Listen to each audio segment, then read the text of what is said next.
Hi, BBS. Today we're going to read the story, What Happened to Marion's Book by Brooke Berg. Marion loves books. She has all kinds. She has storybooks, she has joke books, she has picture books, she has poetry books. Marion even has books about animals and cars and places far away. Marion takes her books everywhere. She reads her books in the morning at the breakfast table. She takes her books outside when she plays. She reads in the car. Sometimes she even reads in the bathtub. And if she isn't too tired, she usually reads one more book right before bedtime. Nana says that after Marion finishes school, she will surely grow up to be a librarian. Nana tells her that librarians help people find good books to read, and they read stories to kids who visit the library. Marion the librarian has a nice ring to it, Marion thinks. She can hardly wait to go to school so that she can grow up to be a librarian. At last, the big day arrives. Marion starts school. The first week, Marion learns many things. She learns to find her desk. She learns to wait her turn at the drinking fountain and in the lunch line. She learns where to find the playground, the music room, and the library. Marion also learns that at her school, the library is called the Media Center and that the librarian is named Mrs. Carlson. But the very best thing Marion learns is that she can check out 2 new books from the Media Center every week. So this is just what Marion does. After school, Marion rushes home with her books. First she reads one book and then the other. Later that evening, Mommy reads one book to her and Daddy reads the other. The next day after school, Nana reads both books to her at least twice. Marion loves the stories. At breakfast on Saturday morning, Marion brings her books to the table so that she can enjoy them while she eats breakfast. And this is when Marion's book trouble starts. She is fixing her toast when... plop! She drops raspberry jam right on the book. At first, Marion isn't worried. She has spilled on her own books lots of times. She calls her dog. He licks and licks and licks the page until it isn't sticky anymore. Actually, now it's kind of slimy, and the red stain is still there. Marion imagines Mrs. Carlson's face frowning when she discovers the raspberry red stain on the beautiful book. She imagines Mrs. Carlson telling her she can never check out another book from the Media Center. She imagines never getting to be a librarian. What should she do? She can't tell Mommy. Mommy doesn't like it when Marion brings books to the table. She can't tell Nana or Daddy either. They would want to know why she had the book on the breakfast table. Marion thinks and thinks about how to get the stain out. Then she thinks about how she gets herself clean. This gives her a bright idea. She grabs the book and races to the bathroom. Maybe toothpaste will work. After all, toothpaste makes her teeth white and clean. Marion spreads a thick line of toothpaste onto the raspberry red stain and rubs it around.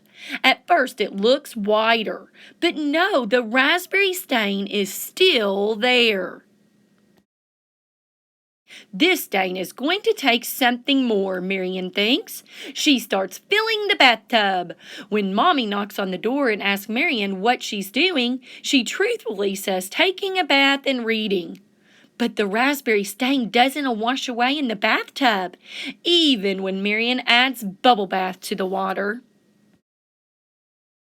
Oh, what can Marion do? Then she remembers the washing machine and the new detergent that Mommy just bought. Marion reads on the box that it is specifically made to remove stains. Marion knows this will do the trick. It says on the box that it is guaranteed to work. A short time later, Marion pulls the book from the washing machine, and there is Nothing. The stain is gone, but so are all the words and the pictures. The detergent washed everything away. Oh no, Marion knows that she can't return this book to the media center. No one can ever read this book again. Then Marion has another idea. Maybe I can trade it for one of my books, she thinks. First, Marion pushes the book to the very back of her closet where no one will ever find it. Next, she looks through her books to find one that she can take to school instead. Marion knows that the book she brings in will have to be a very good one. She carefully looks through each book, pretending that she is Mrs. Carlson. The first book she chooses has some peanut butter on one of the pages. The next has a chocolate milk stain on two of the pages. The pages of another are dirty from the playground. Marion is surprised to see that every one of her books has dirty, torn, or bent pages. Is it possible, she wonders, that she doesn't take good care of her books? With tears in her eyes, she goes to her closet, digs the book out of its hiding place, and goes to find Mommy. Mommy and Daddy are disappointed with Marion. They tell her that she will have to return the ruined book to Mrs. Carlson. Marion will have to replace the ruined book. On Sunday night, Marion empties her piggy bank. She hopes that it will be enough to pay for the book. She also hopes that Mrs. Carlson will let her check out more books. When Nana comes in to say goodnight, she reminds Marion of the good lesson she learned. Marion goes to sleep knowing that she will never take her books to the breakfast table, out to play in the yard, or into the bathtub again. When Marion brings the book back to the media center, she is very nervous. She holds the book up to Mrs. Carlson, who looks very sad. She gently takes the book from Marion's hands and holds it carefully. Then she asks Marion what happened. As Marion explains, Mrs. Carlson listens. She asks Marion to explain what she will do differently the next time she checks out books from the media center.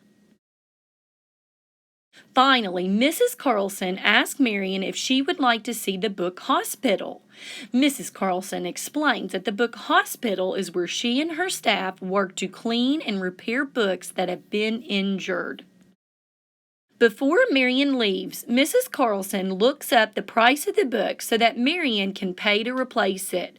She also gives Marion a healthy book bookmark to help her remember the right way to treat her books. And of course, Marion finishes her visit by checking out 2 new books. Wasn't that a great book, BPS? This is a picture of the actual Marion hedgehog, the inspiration for the story. This is the author's hedgehog. Isn't she cute? Bye, BPS.